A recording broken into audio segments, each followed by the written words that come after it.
গত 12ই ফেব্রুয়ারি গণভোটের মাধ্যমে বাংলাদেশের মানুষ নিরঙ্কুশভাবে সংবিধান সংস্কার করার যেই ম্যান্ডেট প্রদান করেছে, সেই ম্যান্ডেটের বিরুদ্ধে যদি বিএনপি অবস্থান গ্রহণ করে, আমরা স্পষ্ট ভাষায় বিএনপিকে লাল কার্ড দেখাবো।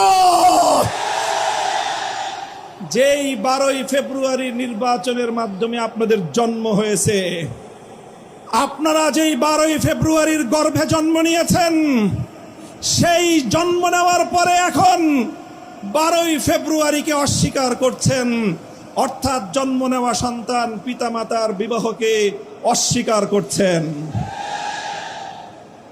এর বেশি আর কিছু বললাম না।